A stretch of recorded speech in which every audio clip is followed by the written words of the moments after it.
अब सबसे पहले वेनेजुएला की क्रोनोलॉजी समझते हैं। वेनेजुएला वर्सेस अमेरिका, और वेनेजुएला पर अब अमेरिकी नियंत्रण, और वो भी सीधे 150 विमानों के हवाई ऑपरेशन के साथ, जहां ड्रोन, रडार जैमर और हाईटेक निगरानी सिस्टम काम कर रहे हैं। तस्वीरें आप देखिए, एक साथ कितने हेलीकॉप्टर वेनेजुएला के आसमान में आपको नजर आएंगे। और जब स्ट्राइक को अंजाम दिया जा रहा था तो एक साथ एक दो नहीं, 1 2 3 4 5 6 7 8 9 हेलीकॉप्टर्स जो है वो आसमान में मंडरा रहे थे वेनेजुएला की। 2 और 3 जनवरी की दरमियानी रात की तस्वीर है जो इस वक्त आप देख रहे हैं स्क्रीन पर। वेनेजुएला की धरती दहल गई अमेरिकी हमले से, और यहां से वेनेजुएला के राष्ट्रपति निकोलस मादुरो को गिरफ्तार कर लिया अमेरिका ने। अमेरिका लंबे समय से वार्न कर रहा था वेनेजुएला के राष्ट्रपति मादुरो को कि वो अपनी पॉलिसीज ड्रग कार्टेल्स के लिए और अपने नीतियों को चेंज करें, जिसका फर्क बहुत ज्यादा दिखा नहीं, और मादुरो लगातार अमेरिका को चैलेंज कर रहे थे। लेकिन हुआ क्या, 2 और 3 जनवरी की दरमियानी रात को जल्दी से इस पर एक नजर डाल लेते हैं और देखते हैं क्या क्या हुआ है। अगर इसको देखा जाए तो सबसे पहले 2 और 3 जनवरी की दरमियानी रात को अटैक हुआ, यानी कि एब्सोल्यूट रिजॉल्व करने की कोशिश की गई। अब तक आसमान में गरज उठा था अमेरिकी फायर पावर। अंधेरे में आसमान चीरते ये जहाज सीधे पहुंचते हैं वेनेजुएला और इस पूरे मैटर को रिजॉल्व करने की कोशिश करते हैं। यानी वेनेजुएला की एबीसीडी में ए फॉर एब्सोल्यूट रिजॉल्व, अब बी में आइए। इसके बाद शुरू होती है बॉम्बार्डिंग। एक के बाद एक मिसाइल फटने लगते हैं, बम फटने लगते हैं वेनेजुएला की जमीन पर। सी फॉर क्राइम केस, वेनेजुएला के राष्ट्रपति पर क्राइम केस चलाए जाने की तैयारी है। अब गिरफ्तार कर लिया गया है और डी फॉर ड्रग्स टेररिस्ट करार दिया गया है अमेरिका की तरफ से। यानी कि अगर एबीसीडी अगर आप देखेंगे तो पूरी तरह से पिक्चर आपकी क्लियर हो जाएगी। राजधानी काराकस सहित कई शहरों में एयर स्ट्राइक की तस्वीर सामने आई। सरकारी ठिकाने, army command centres, air defence locations को निशाना बनाया गया। ऐसा लगता है कि बहुत दिन से इसकी तैयारी की जा रही थी, इसकी स्क्रिप्ट लिखी जा रही थी, और वर्ल्ड नाउ में हम आपको लगातार ये जानकारी दे रहे थे कि कैसे वेनेजुएला और अमेरिका के बीच टेंशन लगातार बढ़ रही है। अमेरिका ने इस ऑपरेशन में अपनी सबसे खतरनाक एयर स्ट्रेंथ झोंक दी, जिसमें F-22 का इस्तेमाल किया गया, F-35 फाइटर जेट का इस्तेमाल किया गया, F-18 फाइटर जेट का इस्तेमाल किया गया, B-1 बॉम्बर एयरक्राफ्ट का इस्तेमाल किया गया, हाईटेक ड्रोन का इस्तेमाल किया गया, और 150 से ज्यादा एयरक्राफ्ट एक साथ एक ही मिशन पर एक ही लक्ष्य के लिए वेनेजुएला में घुस गए। यह सिर्फ हमला नहीं था, ये सुपर पावर का एक पावर शो था। इस पावर शो से मादुरो सरकार में हड़कंप मच जाता है। अचानक पूरे देश में सायरन बज उठते हैं, फौजी गाड़ियां सड़कों पर, और आसमान में सिर्फ लड़ाकू जहाजों की गरज। वेनेजुएला के कई अहम ठिकानों पर मिसाइलों की बारिश हुई, रनवे हिल गए, इमारतें दहल गई और मादुरो सरकार पर खतरे की घंटी बज गई। 2 जनवरी की वेनेजुएला की सबसे अंधेरी रात, और इस अंधेरे में शुरू हुआ ऑपरेशन एब्सोल्यूट रिजॉल्व, जिसे नाम दिया गया था। ईस्टर्न टाइम के मुताबिक रात 10:46 पर, यानी वो घड़ी जब अमेरिकी फोर्सेस ने वेनेजुएला पर बिजली की तरह गिराने वाला मिशन शुरू किया।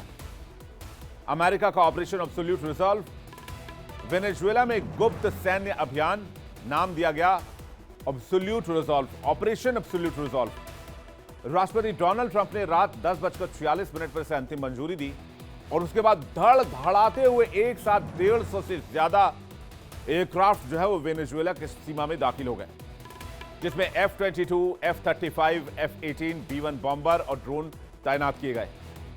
कहा जा रहा है कि इसके लिए CIA, NSA और NGA ने इंटेल सपोर्ट दिया। रात 1:01 पर अमेरिकी सैनिकों ने मादुरो के काराकस स्थित परिसर में इन्वेड कर दिया, यानी कि घुसपैठ कर दिया। 30 मिनट से भी कम समय में ऑपरेशन पूरा किया। राष्ट्रपति निकोलस मादुरो और पत्नी सिलिया फ्लोरेस को गिरफ्तार किया। वेनेजुएला का दावा है कि कार्रवाई में 40 लोगों की मौत हुई है। ट्रंप का बयान है कि सुरक्षित सत्ता हस्तांतरण तक अमेरिका वेनेजुएला चलाएगा, यानी कि पूरी तरीके से अब वेनेजुएला को यूएस कंट्रोल में ले चुका है। अंधेरी रात के सन्नाटे में काराकस की खिड़कियां कई धमाकों से कांपने लग गई।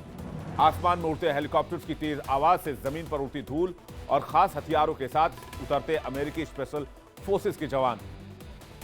यह नजारा उस वक्त का था जब अमेरिका ने वेनेजुएला में ऑपरेशन को अंजाम दिया। इस मिशन के दौरान शहर के कई हिस्से अंधेरे में डूब गए। यही वो रात थी जब अमेरिकी स्पेशल फोर्सेस ने वेनेजुएला के राष्ट्रपति निकोलस मादुरो को उनके सबसे सुरक्षित ठिकाने से गिरफ्तार कर लिया। इस हाई ऑक्टेन ऑपरेशन को वॉशिंगटन ने नाम दिया था ऑपरेशन एब्सोल्यूट रिजॉल्व, जिसे राष्ट्रपति डोनाल्ड ट्रंप फ्लोरिडा के मार-ए-लागो अपने निजी आवास के क्लब से लाइव मॉनिटर कर रहे थे, देख रहे थे। यानी एंट्री सीधे, सर्जिकल अटैक, मैसेज बिल्कुल क्लियर। यह कोई अचानक लिया गया फैसला नहीं था, बल्कि महीनों की प्लानिंग थी, केयरफुल रिहर्सल थी और कई एजेंसियों के हाई लेवल कोऑर्डिनेशन का रिजल्ट था।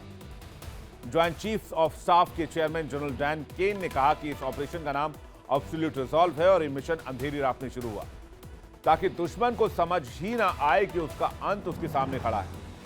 150 से ज्यादा एयरक्राफ्ट हवा में बाज जैसी नजर और जमीन पर अमेरिकी सैनिकों के बूट्स की आवाज, और नतीजा मादुरो का गेम ओवर।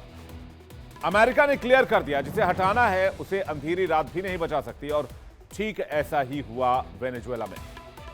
अमेरिका ने 2 जनवरी की रात वेनेजुएला के 4 शहरों पर एक साथ अटैक किया।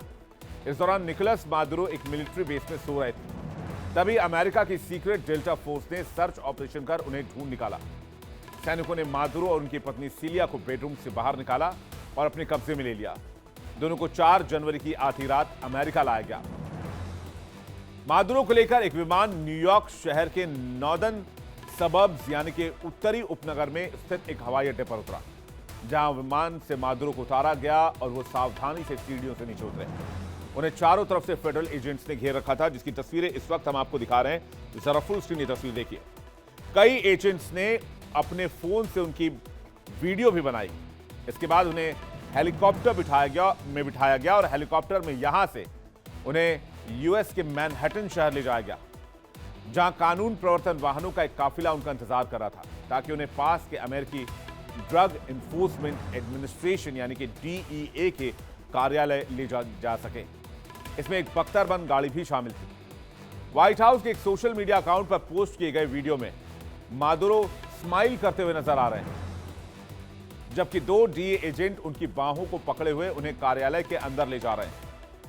ऐसी उम्मीद है कि मुकदमा शुरू होने तक उन्हें ब्रुकलिन की एक संघीय जेल में बहुत ज्यादा सुरक्षा के बीच स्पेशल कस्टडी में रखा जाएगा।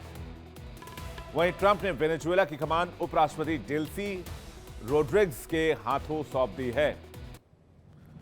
कयास ये भी लगाए जा रहे हैं कि Nobel peace prize winner Maria Machado के हाथ में भी वेनेजुएला की कमान दी जा सकती है।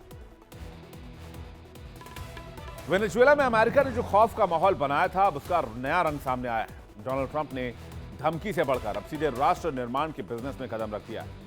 ट्रंप ने साफ कहा है कि विदेश मंत्री मार्को रूबियो और रक्षा मंत्री पीट हेगसेथ वेनेजुएला की कमान अपने हाथों में लेंगे। मतलब क्लियर है, अमेरिका अब सीधे तौर पर इस देश को अपने हिसाब से चलाने का प्लान बना रहा है। वेनेजुएला सबसे बड़ा ऑयल रिजर्व है पूरी दुनिया में, लेकिन अपने ऑयल का वो बस 1% ही एक्सपोर्ट कर पा रहा था। अब सवाल यह उठता है कि ट्रंप का देश चलाने का मतलब आखिर क्या है? क्या वेनेजुएला की संप्रभुता खत्म कर उसे एक अमेरिकी उपनिवेश बनाया जाएगा, या फिर ये एक सिर्फ छिपा हुआ सैन्य कब्जा है जो ग्लोबल पावर गेम का हिस्सा है? अगले इलेक्शंस तक बस इसे अमेरिका कंट्रोल करना चाहता है। डोनाल्ड ट्रंप का बयान भी सामने आया। डोनाल्ड ट्रंप ने कहा कि अमेरिकी कंपनियों को ऑयल इंडस्ट्री ठीक करने और देश को फिर से मजबूत बनाने का वादा किया। यह कार्रवाई ट्रंप की अमेरिका फर्स्ट नीति में बड़ा बदलाव है।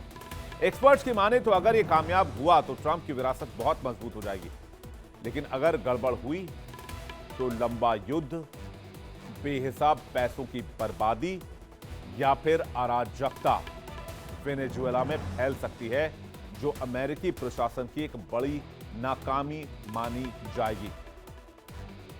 यानी एक तरफ अमेरिका की दुनिया में भूमिका भी बदली जा सकती है, वो अपनी भूमिका चेंज कर सकता है।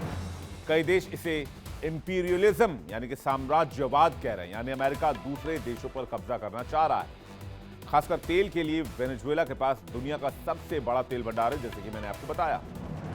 लैटिन अमेरिकी देश चीन और रूस जैसे विरोधी इसे गलत कदम बता रहे हैं। कुछ नाराजगी अमेरिका के अंदर भी है। डेमोक्रेट्स इस कदम से बहुत नाराज हैं। वो कह रहे हैं कि कांग्रेस की जो स्वीकृति है वो नहीं ली गई, सीनेट की स्वीकृति नहीं ली गई और ट्रंप ने मनमाने तरीके से फैसले को अंजाम दिया। कुछ समर्थक भी नाराज हैं क्योंकि वो विदेशी झगड़ों से दूर रहना चाहते थे। अमेरिका के वेनेजुएला के राष्ट्रपति निकोलस मादुरो की गिरफ्तारी और राष्ट्रपति ट्रंप के वेनेजुएला को अपने कंट्रोल में लेने की घोषणा के बाद अंतर्राष्ट्रीय कानून और राष्ट्रपति की शक्ति को लेकर कई सवाल खड़े हो गए।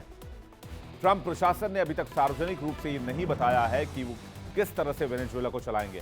हालांकि एक राष्ट्रपति वहां जरूर बिठा दिया गया है। अब जब ट्रंप से पूछा गया कि वेनेजुएला में शासन चलाने के लिए क्या अमेरिकी सेना तैनात की जाएगी, तो उन्होंने जवाब दिया, नहीं। अगर उपराष्ट्रपति वही करते हैं जो हम चाहते हैं तो हमें ऐसा करने की जरूरत नहीं होगी। यानी ट्रंप के बयान को अगर आप खंगालेंगे तो ऐसा लगता है कि डोनाल्ड ट्रंप वहां एक कठपुतली सरकार चाहते हैं जो अमेरिका के इशारे पर काम करे।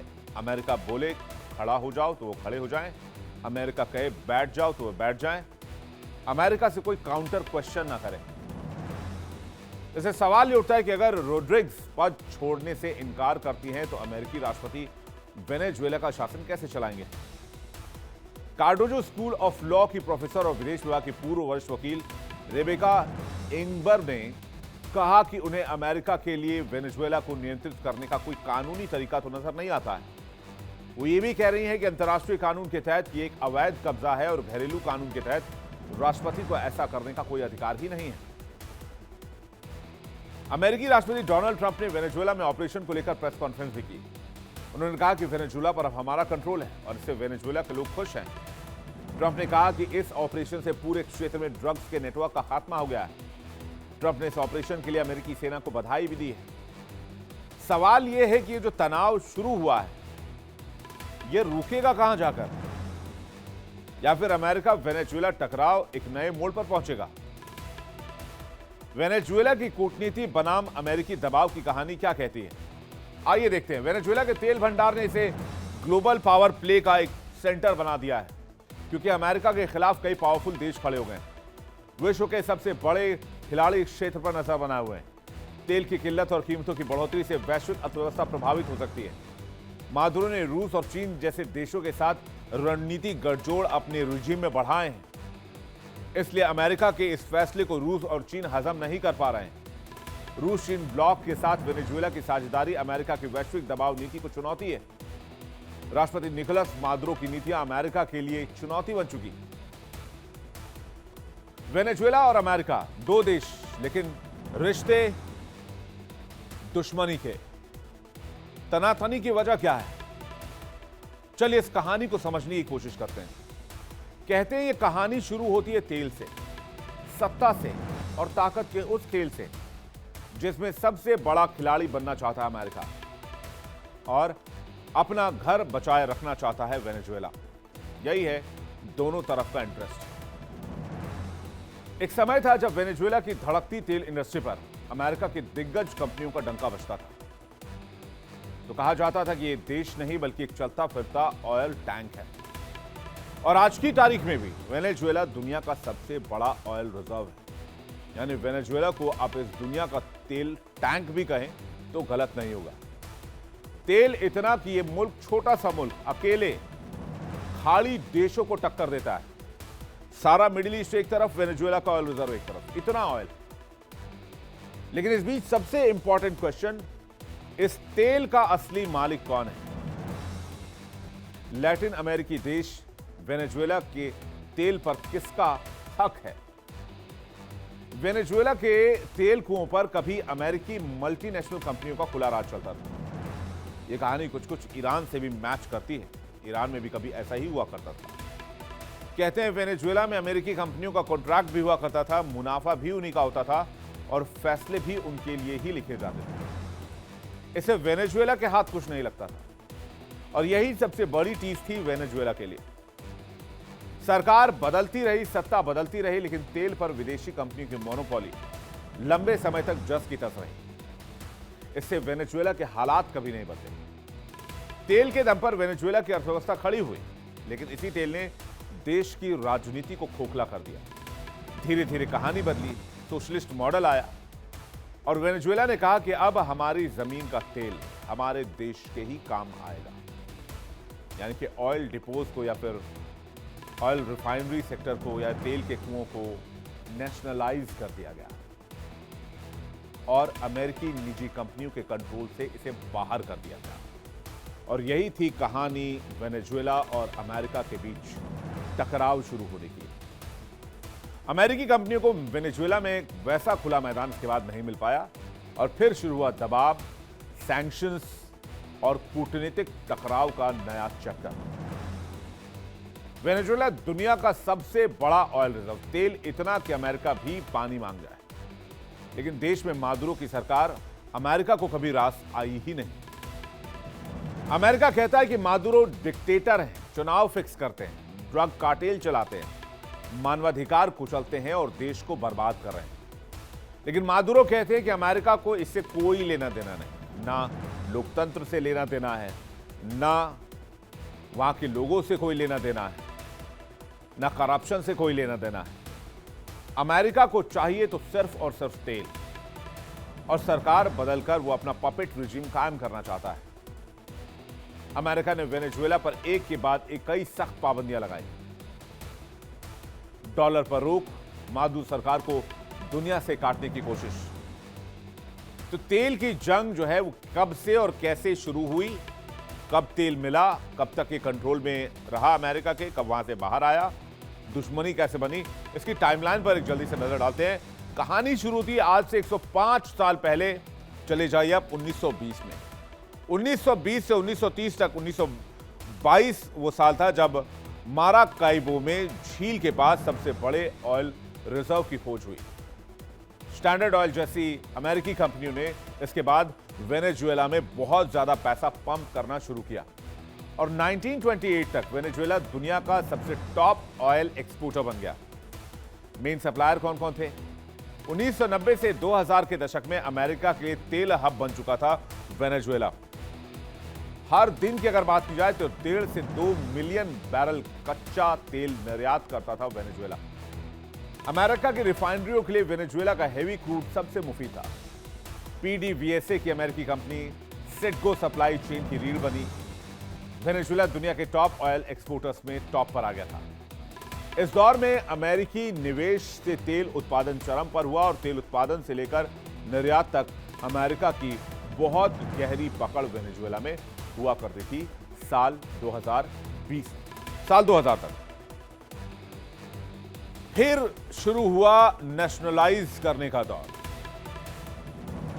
यानी कि वहां के ऑयल को अमेरिकी कंपनियों से खींचकर, उनसे निकालकर वहां की सरकार पर इसका कंट्रोल, यानी जो भी मुनाफा होगा वेनेजुएला की सरकार हासिल करेगी, जो भी ट्रेड डील करेगी वेनेजुएला की सरकार करेगी, जो भी माइनिंग करेगी वेनेजुएला की सरकार ही करेगी। तेल पर वेनेजुएला की सरकार ने अपना पूरा कंट्रोल कर लिया और यहीं से अमेरिका और वेनेजुएला दोनों के रिश्तों में दरार पड़ती चली गई।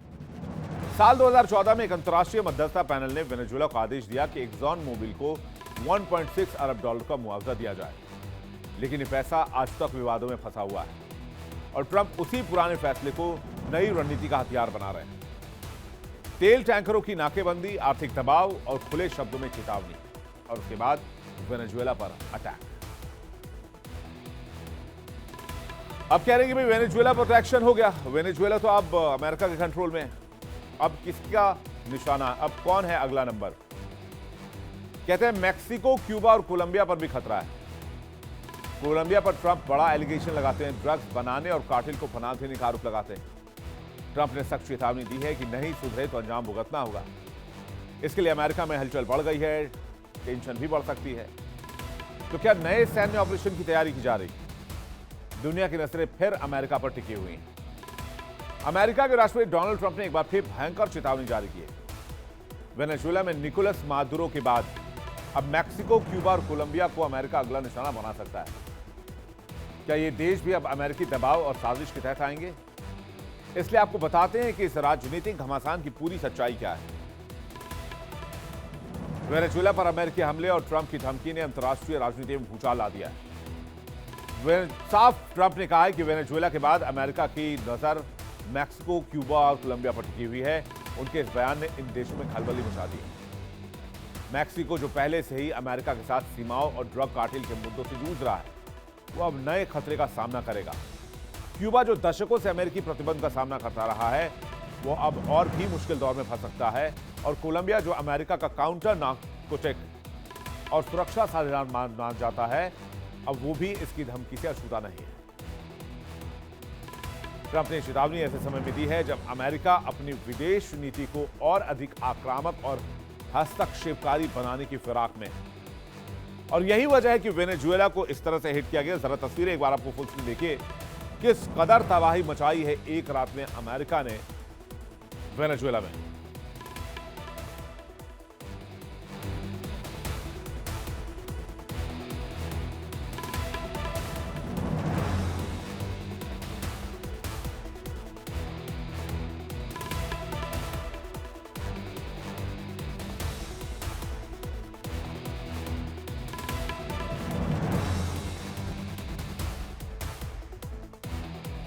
ये साफ है कि ट्रंप की रणनीति केवल वेनेजुएला तक सीमित नहीं रहेगी। उनका मकसद लैटिन अमेरिका में अमेरिकी प्रभुत्व को फिर से स्थापित करना है और किसी भी राजनीतिक, सामाजिक या आर्थिक अस्थिरता को अपने फायदे में बदलना है। मैक्सिको, क्यूबा और कोलंबिया की संप्रभुता को चुनौती देने के लिए एक चेतावनी बहुत बड़ा सिग्नल है जो क्षेत्रीय स्थिरता के लिए खतरा बन सकती है।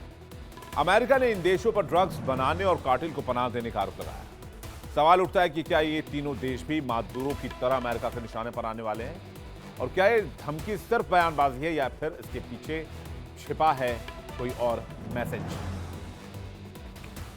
ये विवाद किस तरफ जाने वाला, आइए देखते हैं। यूएस के कब्जे में है फिलहाल वेनेजुएला के प्रेसिडेंट मादुरो, और ये तस्वीर निकलकर सामने आई थी जब पहली तस्वीर अमेरिका पहुंचने पर वेनेजुएला की रिलीज की गई। कान में हेडफोन जिससे कि आवाज नहीं सुनाई दे रही है, आंखों पे काली पट्टी और हाथ में हथकड़ी और एक पानी की बोतल। वेनेजुएला रूस और चीन का सबसे करीबी साझेदार है। यहां तक कि चीन बड़ी मात्रा में वेनेजुएला से ऑयल लेता है। रूस और चीन ने अमेरिका को वार्न कर दिया इस कार्रवाई के बाद।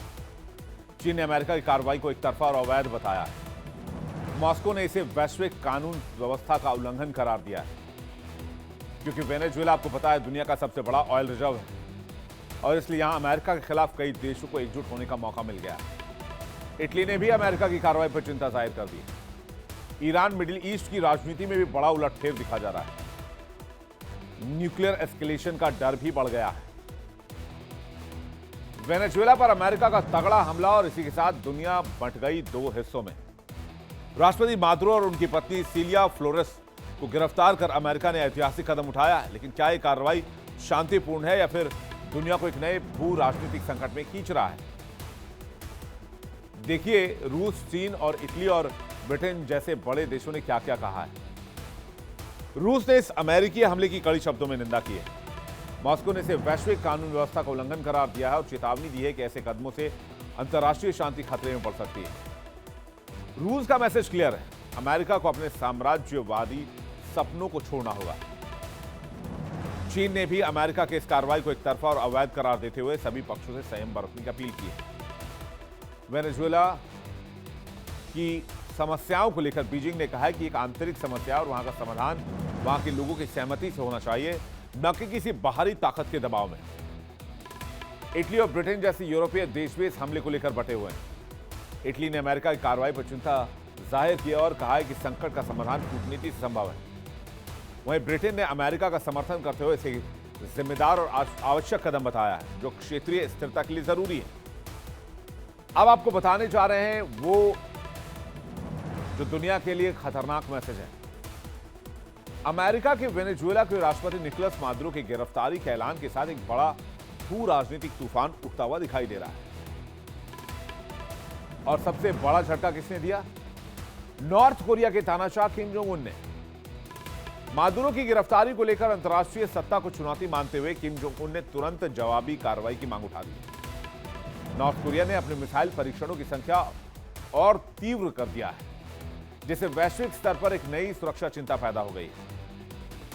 ये मिसाइलें न सिर्फ अमेरिका के लिए सीधी चुनौती हैं, बल्कि वैश्विक ताकतों को भी डरे रहने का संकेत दे रही हैं। किम जोंग उन का इशारा साफ है कि अगर तुम हमारे दोस्तों को छुओगे तो जवाब में तुम्हें भी इसका अंजाम भुगतना होगा। इस कड़क तेवर ने अमेरिका को गहरे तनाव में डाल दिया है, जो पहले से ही वेनेजुएला में मादुरो की गिरफ्तारी के राजनीतिक और सैन्य स्तर को संभालने की कोशिश कर रहे हैं। अमेरिकी अधिकारियों ने चेतावनी दी है कि किम जोंग उन के इस कदम से वैश्विक शांति खतरे में पड़ सकती है। पर क्या अमेरिका इस नई चुनौती का सामना कर पाएगा? वेनेजुएला पर अपना कब्जा जमाने के लिए अमेरिका की चाल के जवाब में किम जोंग उन ने अपनी ताकत का प्रदर्शन किया है, जो सीधे तौर पर अमेरिका की गले की हड्डी बनती जा रही है। इधर अमेरिका में विवाद है, वहीं न्यूयॉर्क शहर के नवनिर्वाचित मेयर जोहरान ममदानी भी राष्ट्रपति ट्रंप को घेर रहे हैं। यानी बाहर तो बाहर, घर के अंदर भी बवाल मचा हुआ है। न्यूयॉर्क शहर के मेयर जोहरान ममदानी ने वेनेजुएला के राष्ट्रपति निकोलस मादुरो और उनकी पत्नी सिलिया फ्लोरेस की अमेरिकी सेना द्वारा गिरफ्तारी पर कड़ा एतराज जाहिर किया। ममदानी ने इस कार्रवाई को न केवल गलत बल्कि अंतर्राष्ट्रीय कानून और संप्रभुता के खिलाफ बताया है। उन्होंने कहा कि किसी संप्रभु देश पर इस तरह की एकतरफा सैन्य कार्रवाई सीधे तौर पर युद्ध का कृत्य मानी जाती है और इसका असर न्यूयॉर्क जैसे कॉस्मोपॉलिटन सिटी पर भी पड़ता है। संयुक्त राष्ट्र महासचिव एंटोनियो गुटेरेस ने कहा कि वेनेजुएला में हालिया तनाव बढ़ने की चिंताओं से हम वाकिफ हैं। साथ ही उन्होंने कहा कि क्षेत्र पर गंभीर और चिंताजनक प्रभाव इसके हो सकते हैं। दुनिया के दो बड़े ब्लॉक इस मामले में आमने सामने हैं। क्या यह कदम वैश्विक सत्ता संतुलन को बदलेगा, एक नए शांति के दौर की शुरुआत करेगा, या एक नए जंग की स्क्रिप्ट लिखी जा रही है? अमेरिकी कार्रवाई ने दुनिया को दो तरफ बांट दिया है। एक तरफ लोकतंत्र की रक्षा और दूसरी तरफ राष्ट्रवाद और दखलंदाजी की निंदा। वेनेजुएला की संप्रभुता पर बड़ा हमला जिसका असर पूरी दुनिया पर होगा। यह सिर्फ एक देश की लड़ाई नहीं बल्कि वैश्विक भू राजनीतिक टकराव की शुरुआत बन गई। वेनेजुएला की धरती पर छिड़ी ये जंग अब सिर्फ वहां तक सीमित नहीं रह गई। पूरी दुनिया की नजरें इस भू राजनीतिक तूफान पर लगी हुई हैं। क्या ये अमेरिका की जीत होगी या बड़ी रणनीतिक हार, ये तो समय बताएगा। लेकिन इतना तय है कि वेनेजुएला पर हमला करके अमेरिका ने इतिहास की किताबों में एक विवादित अध्याय जरूर जोड़ दिया। एक बार फिर से आप देखिए तस्वीरें कि किस तरह से इस अटैक को अंजाम दिया गया। मल्टीपल तस्वीरें आपको दिखाते हैं इस पूरे अमेरिकी सैन्य एक्शन की। जरा फुल स्क्रीन दिखाई तस्वीरें कि किस तरह से वेनेजुएला के अलग अलग इलाकों में एक के बाद एक हिंसा और एक के बाद एक धमाके और इसमें कई लोगों की मौत हो चुकी है।